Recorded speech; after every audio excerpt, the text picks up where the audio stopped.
You're listening to Pride and Plunder, where we expose the machinery of empire, the sacred myths of supremacy, and the quiet arrogance that still shapes our world. From conquest and colorism to borders and desire, we ask, what was taken? What survives? And what refuses to die quietly? I'm Nina Marks. And I'm Kwame Amir. Let's get it crackin'.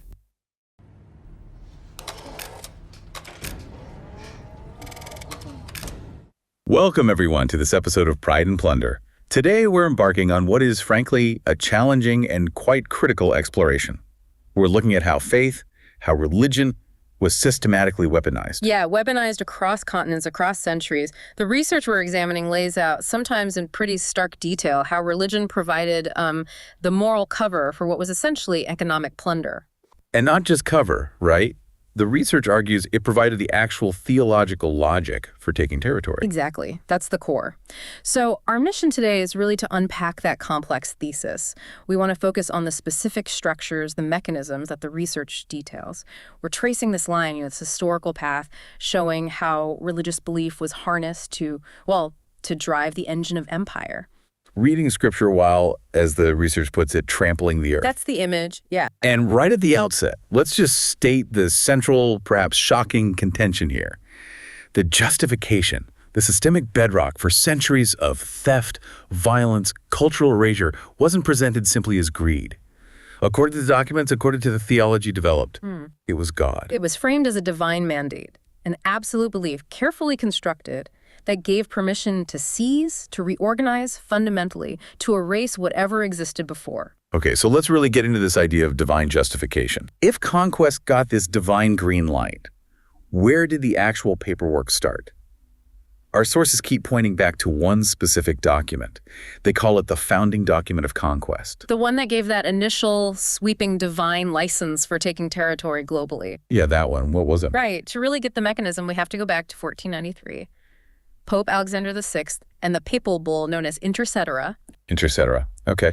And this wasn't just like a general blessing. Oh, far from it. This is where you see that critical merger of legal authority and divine authority into one really potent instrument. The research stresses that Inter Cetera wasn't just a spiritual suggestion offered after the fact. It was more proactive. Absolutely. It was effectively a license, a literal license for invasion, handed down by the highest spiritual authority recognized in the Western world at the time. It essentially carved up the map of the newly encountered lands, primarily between Spain and Portugal. And what did this license actually, license them to do? It explicitly granted Spain, and by extension, other Christian powers following the principle, what was framed as divine permission to seize any land not already ruled by Christians. Any land, just like that. Any land discovered, or to be discovered. The language was sweeping. It was declarative. It stated these lands were to be brought under their dominion, specifically for the propagation of the Christian faith. It essentially gave monarchs and their captains the framework to claim their wars weren't just land grabs, they were holy wars. Wow, okay, so that 1493 document, Inter Cetera, becomes the seed for something even broader, something many of us have probably heard of, the doctrine of discovery. Exactly. It's the legal and theological architecture built on that foundation.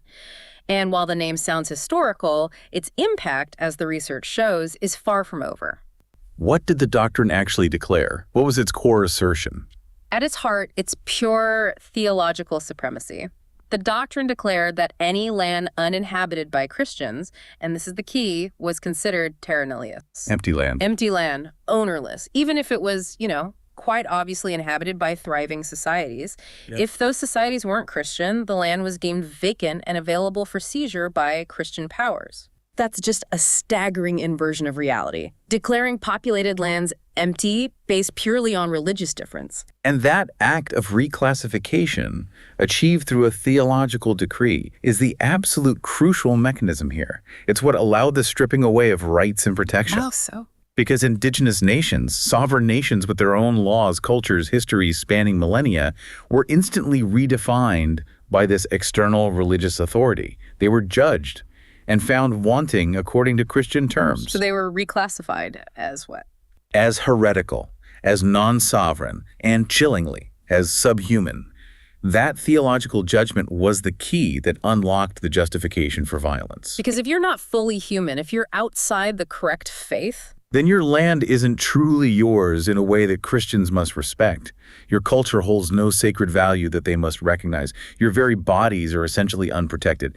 The message, hammered home relentlessly, was, if you are not Christian, you can be conquered, period. And this wasn't just some obscure 15th century idea that faded away. Not at all. The research traces how the doctrine of discovery was explicitly absorbed into the legal systems of colonial powers, including the United States and Canada.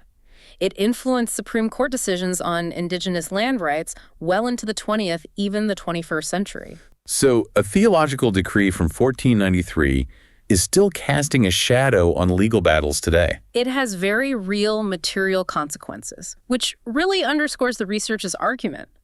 The church wasn't just an accessory blessing the conquest from the sidelines. It authored it, in a way, provided the script. It provided the essential justification, the permission structure, and you see this play out immediately. Boots on the ground.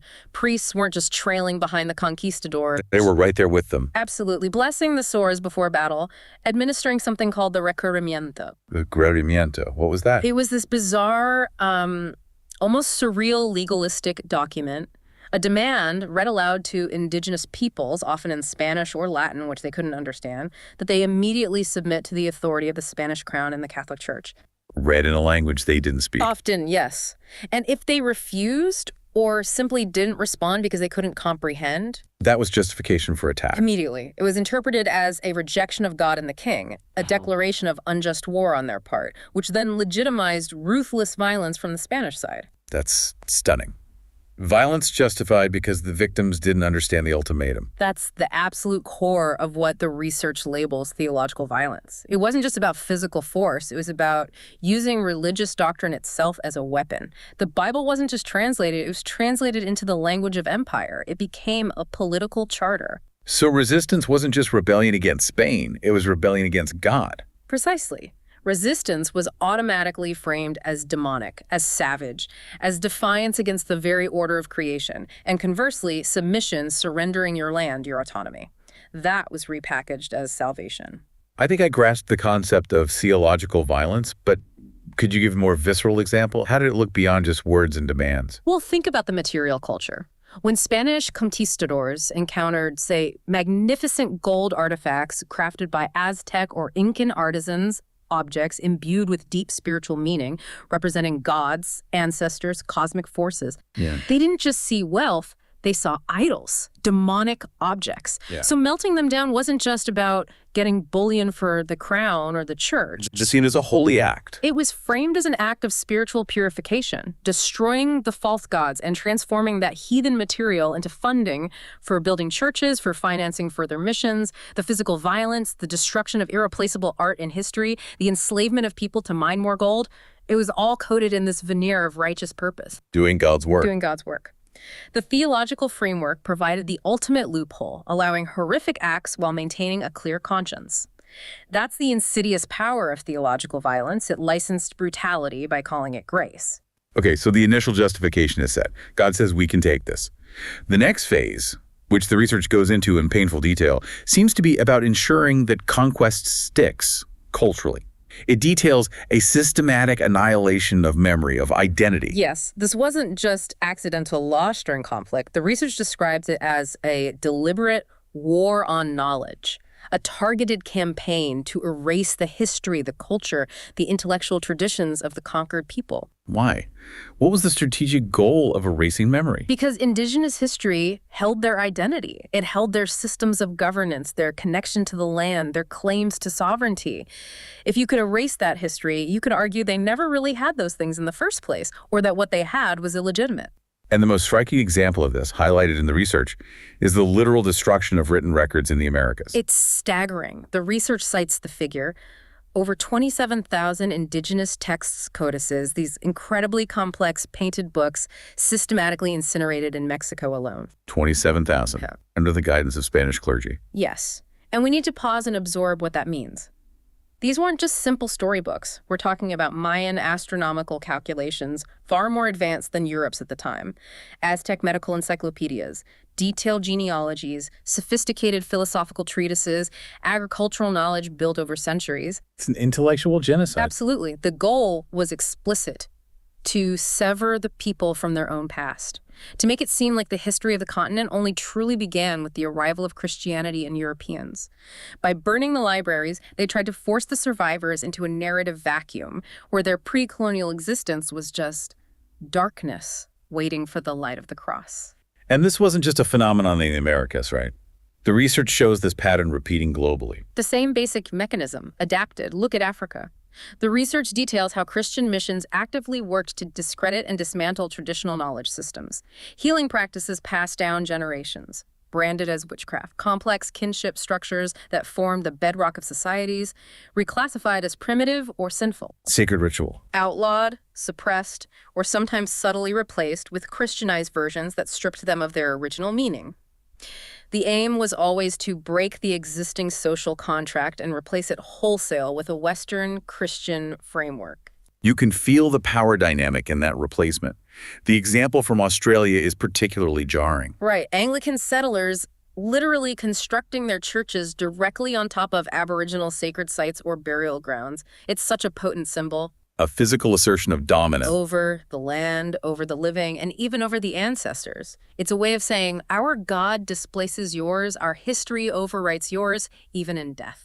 And in the Philippines, the research mentions Spanish friars going even further. Declaring that the very earth, the soil itself, could not be considered holy or legitimate until it was formally renamed by the colonizers in the name of the Christian God and the Spanish king. Renaming the land itself. It's claiming authority, not just over people, but over geography, over the spiritual essence of place. The underlying message is brutal. Nothing truly existed here before us. Nothing has value or sanctity outside of our imposed Christian authority. This aggression against culture, against the land itself, it seems to lead directly into another mechanism the research identifies: social control, through what it calls the contract of obedience. Yes, the colonizers quickly grasped that baptism conversion wasn't just about saving souls in the abstract. It became a practical tool, a border. A border? How so? Baptism became the marker distinguishing the saved and compliant subjects from the unsaved and resistant ones. Faith became the flag you had to wave to be recognized, even partially, within the new colonial economic system. So salvation was tied to obedience. Explicitly. The colonized were told again and again that their eternal fate depended on their earthly obedience to the colonial masters, the priests, the administrators, the landowners. And what did obedience mean in practice? Surrendering everything. Surrendering land, surrendering labor, often forced labor, surrendering bodily autonomy. The gospel, in this context, became twisted into a tool for economic extraction. You give us your temporal world, and we promise you an eternal reward later. And this had huge social consequences beyond just economics, particularly around gender roles. Absolutely. The research emphasizes that the version of Christianity imposed was deeply patriarchal, reflecting European norms of the time. Many indigenous societies had very different structures: powerful matriarchal lines, respected female leaders, different conceptions of gender altogether. And they were targeted. Actively crushed. Matriarchs sidelined, replaced by male chiefs or elders approved by the church or colonial administration. And critically, identities and roles that existed outside the strict male-female binary two-spirit people in North America, for example, often held sacred roles were condemned. Condemned as sinful, deviant. Yes. Systematically erased, persecuted, forced underground. The mission wasn't just about land and souls. It was about rewriting the most fundamental aspects of social organization, of identity, of who was allowed to exist and how. And perhaps nowhere is this concentrated effort at cultural erasure clearer or more brutal than in the system of Christian boarding schools and residential schools, especially in North America. The research is unequivocal here. These were not primarily educational institutions in any benevolent sense. They were designed, often with explicit government and church mandates, as sites of cultural obliteration. The infamous phrase, "Kill the Indian in him and save the man." That was the stated goal, promoted by figures involved in setting up the system. And it wasn't just one rogue denomination. it was across the board. Catholic, Anglican, Methodist, Presbyterian. Various denominations ran these schools, often funded by the government in the U.S. and Canada primarily, but operated with the churches providing the staff, the curriculum, the theological framework. And the methods used were deliberately traumatic. Systematic. Children were abducted from their homes, sometimes literally seized by police or agents. Families fought desperately to keep them, often to no avail. Once at the school, Everything was stripped away. immediately. Their traditional clothes confiscated. Their hair, often ritually significant, was forcibly cut short. They were given new generic English or Christian names, erasing their lineage. And crucially, they were forbidden, absolutely forbidden, from speaking their own languages. And punishment for breaking these rules. Often severe. Physical abuse was rampant. Sexual abuse was tragically common. Neglect was systemic. The goal was psychological dislocation. To sever every tie to family, culture, language, spirituality, so that if the child survived and returned home, they would be alienated, unable to fully reconnect. A broken link in the chain of cultural transmission. And the recent discoveries, the horrific discoveries at places like Kamloops, they just bring this into undeniable focus. We have to talk about that. The 2021 announcement of 215 unmarked graves found using ground-penetrating radar at the site of the former Kamloops Indian Residential School in British Columbia. It sent shockwaves, but it wasn't entirely a surprise to Indigenous communities who had spoken of missing children for generations. And it triggered more investigations. Yes. Many more potential grave sites are being identified across Canada and the U.S. These institutions, run by churches, spoke endlessly of civilization, education, salvation. Their official archives are full of baptism records, attendance logs. But not death records. Often, no, or incomplete ones. The children who died from disease, malnutrition, abuse, or from trying to escape in harsh conditions. Many were buried without record, without ceremony, without even informing their families. The land itself, when finally listened to, bears witness to the truth that the official religious and state records obscured or erased. It's the physical evidence of that theological violence applied directly, fatally to children. The contrast between the church's word and the earth's testimony is just devastating. Devastating and undeniable. That history is incredibly heavy, and it's crucial we acknowledge that weight. The research we're looking at doesn't suggest this pattern just stopped when the old colonial flags came down in the mid-20th century. It argues the structure adapted. That's a key part of the thesis. The underlying theological framework, that license, seizure, and control didn't just vanish. It morphed. It found new language, new applications for a different era specifically, the age of global markets and capitalism. So how did the theology of conquest update itself? Where does the research see this most clearly? One major adaptation identified is the rise and global spread of the prosperity gospel, particularly from the mid-20th century onwards. The prosperity gospel. Okay, explain that connection. How does it link back to conquest theology? Well, think about the core transaction. In the colonial era, obedience to the Christian God, as interpreted by the colonizer, was demanded in exchange for salvation, and practically meant giving up land and labor. The prosperity gospel shifts this transaction. How so? The sermon becomes, in many ways, a sales pitch. Obedience to God, demonstrated primarily through financial donations or tithing to the church or pastor, isn't just about spiritual purity anymore. It's framed as a direct financial investment. An investment, like in the stock market. Almost literally. The gospel becomes a contract where faith, expressed monetarily, is promised to yield material returns, wealth, health, success. God wants you rich, and giving money to the right ministry is the mechanism to unlock that divine blessing. So where conquest demanded resources for God, this demands money as an act of faith to get blessings from God. Exactly. And the research traces some historical roots here back to, say, aspects of the Puritan work ethic where worldly success could be seen as a sign of God's favor. But the prosperity gospel takes that idea and ramps it up dramatically. It makes wealth almost mandatory. It often frames poverty not as a result of systemic issues or just bad luck, but as a sign of personal spiritual failure, a lack of faith, disobedience, or not sowing the right seed, financially speaking. And conversely, extreme wealth isn't just okay, it's proof of righteousness. It's explicitly branded as evidence of divine favor. It creates this closed loop. I'm wealthy because I have faith, and my wealth proves my faith is strong. We see this play out very visibly. With televangelists and megachurches. Yes. The research points to figures like Oral Roberts back in the day, famously linking donations directly to promised healings or financial breakthroughs, a sort of divine quid pro quo, or someone like Kenneth Copeland, justifying fleets of private jets as necessary tools for God's work, funded by believers expecting blessings in return. And Creflo Dollar explicitly saying Jesus wants his followers to be rich, with tithing as the key. Right. The act of giving money becomes the primary act of piety, directly linked to receiving material abundance. The critique in the research seems to be not just about the theology itself, but how it functions socially and economically. Yes, it argues that this theology does two critical things. First, it arguably reduces faith to a transaction, which is a theological debate in itself.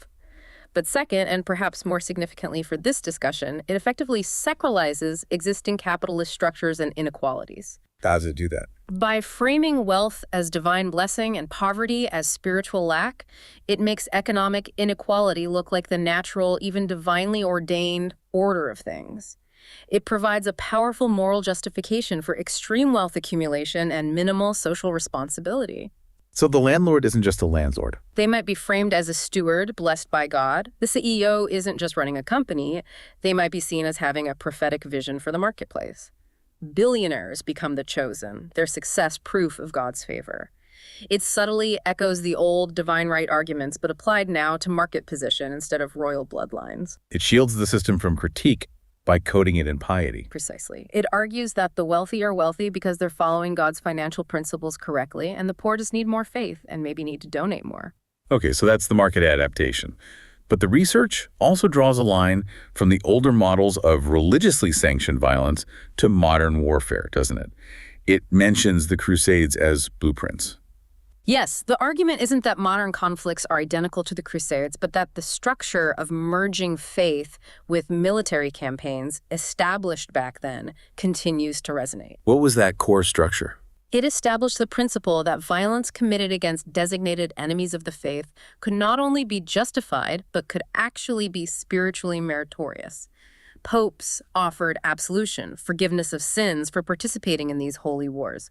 Theologians like Thomas Aquinas developed just war theories, which, however nuanced academically, were often practically applied to green-light conquest against non-Christians. So the church became the key body for sanctifying warfare. For centuries, yes. It provided the theological framework that allowed soldiers and states to believe they were fighting for God, even while engaging in brutal conquest. And the research sees echoes of this today.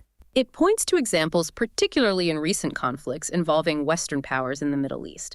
Think about the rhetoric used around the Iraq War, for instance. Talk a divine mission, providence. Frequently, yes. Presidents invoking God's plan, military chaplains blessing advanced weaponry like drones before missions, soldiers carrying scripture, sometimes even weapon-mounted optics inscribed with Bible verse references. The research argues that this isn't just personal faith, it's a continuation of a pattern where military action is cloaked in a sense of divine purpose, providing a kind of metaphysical justification that goes beyond geopolitics. A really pointed contemporary example the research delves into, and one we need to cover carefully and impartially based on the analysis presented, is Christian Zionism. Yes, the research analyzes Christian Zionism as a modern manifestation of theological justification for territorial control, specifically regarding Israel and Palestine. How does it frame this link? It argues that certain influential streams of Christian Zionism operate on a principle very similar to the doctrine of discovery's core logic. The belief that God has unconditionally granted specific land to a chosen people, irrespective of the people currently living there. Based on biblical interpretation. Based on a specific interpretation of biblical prophecy, yes. This theology views the modern state of Israel's existence and, crucially, its expansionist territorial ambitions, not primarily as a political issue, but as a necessary step in fulfilling prophecy, often linked to apocalyptic end-time scenarios. Supporting Israel's maximalist claims becomes, in this view, a religious obligation. And this isn't just abstract theology. The research points to concrete actions. It details the significant political and financial influence of certain Christian Zionist lobbies, particularly in the United States. This includes lobbying for specific U.S. foreign policy outcomes, but also directly funding activities on the ground. Such as funding the construction of Israeli settlements in occupied Palestinian territory, which are illegal under international law. Funding organizations that facilitate the demolition of Palestinian homes, providing political cover and support for these actions. The research draws a parallel to the empty land myth again. Yes, it points to rhetoric that mirrors the terra nullius concept. It often references historical documents like the 1917 Balfour Declaration, which promised a national home for the Jewish people in Palestine, while famously referring to the existing majority Arab population merely as non-Jewish communities whose civil and religious rights should be protected, but crucially omitting their political rights or national identity. So the research argues the narrative focuses on covenant and prophecy while downplaying displacement. That's the core critique presented. It argues that the theological framing talk of fulfilling God's plan, of biblical promises, serves to obscure or justify the real-world consequences for Palestinians. The bulldozed homes, the movement restrictions, the loss of land and resources like olive groves replaced by settlements and military infrastructure. Faith, in this analysis, is used to provide the moral high ground for actions that might otherwise face stronger international condemnation based on political or humanitarian grounds alone. Stepping back and looking at the broader picture presented in the research, the scope of this weaponization of faith seems to extend beyond just conquest for land or market dominance. It gets into the territory of actively enabling, even choreographing, mass violence and genocide. That's arguably the most disturbing part of the analysis, where religious structures and authority become actively complicit in atrocities. The research points to some harrowing examples. Like Rwanda. Rwanda in 1994 is a key case study. Churches, places expected to be sanctuaries, tragically became sites of slaughter. There are documented instances where Hutu congregations were separated from Tutsi members, and the Tutsis were massacred right there on consecrated ground. With clergy involvement. The research cites chilling reports and testimonies of some priests and pastors being complicit, identifying Tutsis, or in some cases, even participating in or directing the killings, leveraging their community standing to facilitate the genocide. It's a devastating example of moral authority being twisted. And going further back, the research connects theology directly to Nazi atrocities. Yes, it emphasizes that the Holocaust wasn't perpetrated in a vacuum devoid of religious context. It documents how certain figures within the German Christian movement and pastors influenced by particular theological traditions actively used scripture and historical religious texts to support Nazi ideology. Citing Martin Luther, for instance. Notably, yes. Some of Luther's virulent anti-Jewish writings were explicitly invoked by certain church figures to provide a theological justification for the persecution and, ultimately, the extermination of Jews. The argument is that the existing church structures and certain theological interpretations weren't just bystanders, they were, in some significant ways, integral to creating the moral climate that allowed the final solution. And we absolutely cannot overlook the centuries of chattel slavery, particularly in the Americas, and the explicit role the Bible played in upholding that system. The research highlights this forcefully. Slavery wasn't just excused by faith. It was actively justified and maintained using specific biblical interpretations. Verses were cherry-picked and relentlessly preached. Like Ephesians 6.5. Slaves, obey your earthly masters with respect and fear. That verse became a cornerstone of pro-slavery theology in the American South, used to demand total submission and legitimize brutal punishment. Or Psalm 2.8. Ask of me, and I will give thee the heathen for thine inheritance, and the uttermost parts of the earth for thy possession.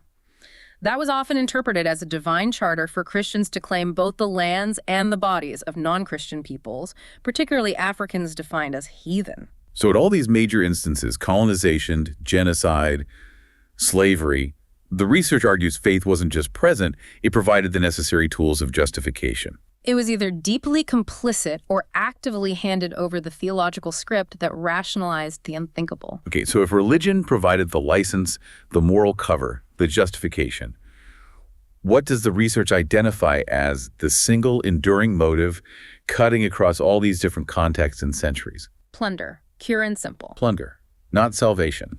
The research argues compellingly that when you follow the money, when you track the resources, the ultimate goal revealed is material gain and power. What was taken, systematically in the name of God? Land. Labor often enslaved or coerced. Natural resources, gold, silver, timber, rubber. Bodies controlled, exploited, broken. Memory deliberately erased. And even faith itself forcibly converted. So the access sought wasn't primarily to heaven.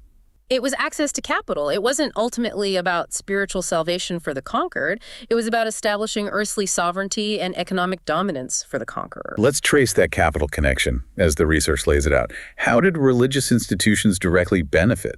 Massively. The Catholic Church, for example, became arguably the wealthiest institution on earth through colonization, accumulating enormous riches from tithed gold and silver mined by forced labor, vast land holdings granted by colonial powers, plantations, etc. And the Jesuit missions. Often functioned as incredibly efficient economic engines alongside their spiritual work. They ran huge agricultural estates, managed industries, effectively acting as proto-colonial administrative centers that generated significant wealth in regions like South America. This wasn't just a Catholic phenomenon, though. No, the pattern repeats. Protestant missions, particularly in the later colonial period in Africa and Asia, frequently worked hand in glove with European commercial interests, timber companies, mining operations, trading houses. They provided infrastructure, compliant labor, local knowledge, essentially smoothing the path for resource extraction. And today, how does that connection manifest? The research points to the vast material wealth controlled by some modern religious organizations.